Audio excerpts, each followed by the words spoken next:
Look, the Chicago Bears just received a really unexpected boost. Free agency's been fun, hasn't it? But everybody knew coming into this, the Bears had huge needs. Plus, they had huge money to spend, $80 million plus in cap space. And head coach of the Kansas City Chiefs, Andy Reid, he just expressed that he did the Bears a huge favor. Guys, this is so good. When you're looking at having $80 million plus in cap space, typically that means you're going to be in a competition for players. You're going to get in bidding wars. No one's going to do you any favors. But there ended up being not one, but two instances of the Bears being given discounts leading up to and during this free agency period. Now, the players I'm going to talk about are Joe Thuney and Drew Dalman. What a shift in league-wide perception of the Chicago Bears. Both of these guys not only wanted to be here above all other teams, but the Bears actually received a discount in two different ways as well. So I've already covered the fact that Dalman accepted less money yesterday to come to Chicago. Check out the video yesterday. I'm going to touch on it here in a little bit. But the Thuney situation, this is what I want to emphasize because I was thinking at the time, why did this dude only cost a fourth-round pick as one of the top guards in the game, regardless of his age? It's a combination of a couple things. It's a combination of Coach Reid wanting to do the right thing by him after Thuney shared where he wanted to go. Spoiler, it was Chicago. There was also some gamesmanship by GM Ryan Poles. It appears that the combination of Ben Johnson and Poles, now it's a really nice fit because better players, better player fits, they're being identified between them. And Poles is a fantastic deal maker. He leverages his relationships in Kansas City for this. And also, he was just really aware of the situation that was going down. And I like that they have this partnership, and then GM Ryan Poles is set to get the deals done. You're sitting there with the highest paid center in Kansas City, a market-setting deal for Trey Smith. Something had to give, right? The team was cash strapped, having a hard time meeting payroll, getting under the salary cap.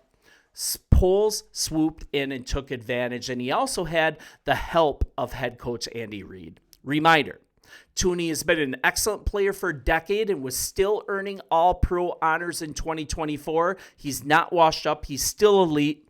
And Andy Reid kind of touched on this transaction a little bit recently, and this is kind of interesting. Because you're looking at losing Thuney, it's certainly one of those decisions that really kind of is looking like it's kicking the Chiefs in the butt. That's Reid's words, not mine. He hopes that some of the younger players on this team are able to fill the role vacated by Thuney. But what was also interesting is that he mentioned that Thuney had a desire to come to Chicago to play ball. And this is straight from him. It gave us an opportunity to move Joe and move him into a place where he wanted to come to, Chicago. At the same time, we took care of ourselves, but we were able to take care of Joe that way. And the Bears only had to give up a future fourth-round pick. It's not even this year's fourth-round pick, the land Thuney.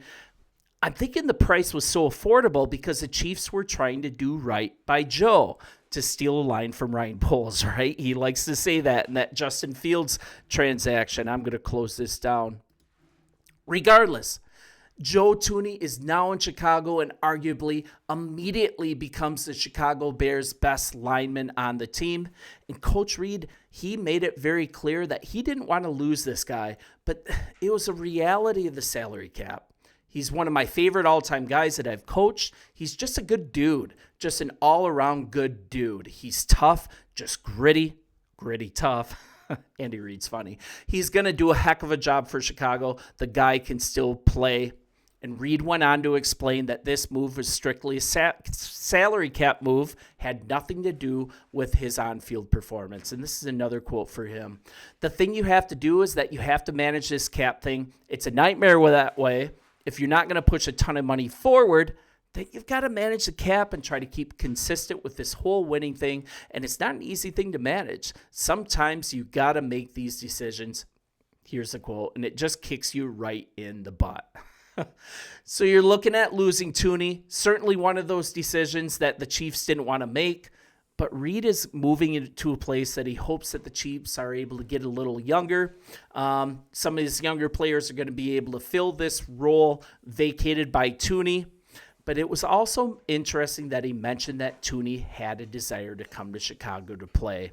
It gave us an opportunity to move Joe and move him into a place where he wanted to come to. At the same time, we took care of ourselves, but we were able to take care of Joe that way. Do you see the balance? I think the Bears definitely got a discount here. I think Ryan Poles leveraged his relationships in Kansas City. And also Andy Reid is just the kind of guy that he wanted to do right by one of the most popular players in the locker room on this team. Really essential to have harmony in the locker room. And I think that's a huge priority by Coach Reid. And I also think this shows something as well. This shows a high opinion of Caleb Williams as well, league-wide. Joe Thuney wants to block for him. And that's a lineman that's going to be a huge locker room presence. And also the fact that he must really respect the offensive mind of Ben Johnson and what he's doing here in Chicago. Just a really nice thing to see how league minds, league perceptions are really changing about what they think about the Chicago Bears. And a win on the NFL perception of the Bears now. This is becoming a destination franchise, and a win on team chemistry. Now we've got a healthy mix of veterans and young developing talent now without cap difficulty now or in the future. I was going to say difficulty. And also guys who just really want to be here in Chicago, guys that really want to build this team, be a part of something new. And I really like this mix of players that we're getting on this team.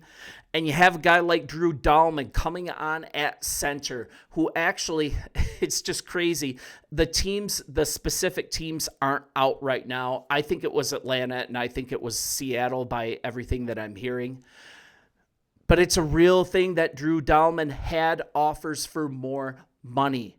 And he chose to come to Chicago because that's where he wants to be. You guys, that is such a change in perception. We're looking at predominantly the makeup of this offensive line.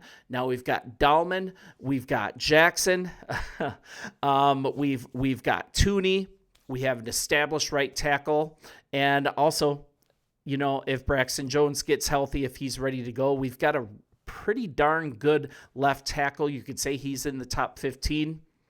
Now we've got developmental pieces that are not pushed into being starters. We can have Ryan Bates backing up. I wouldn't hate seeing Coleman Shelton re-sign for a team-friendly deal to be a backup because he can not only play center, but he can play other guard positions.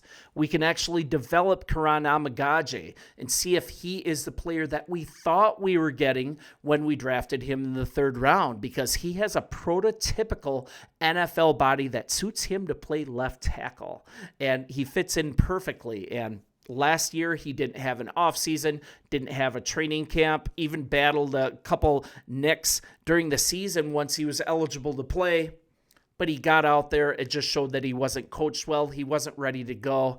And I want to see what we have in him once he has a full offseason in training camp and gets experience with meaningful snaps during the regular season. Because if you could look at him being the left tackle of the future, what does that open up?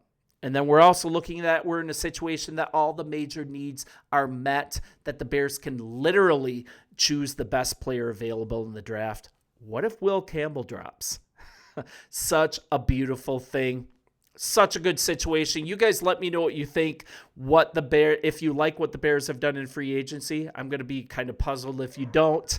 But bear down, you guys. We're going to keep talking on the daily, and we'll talk soon. See ya.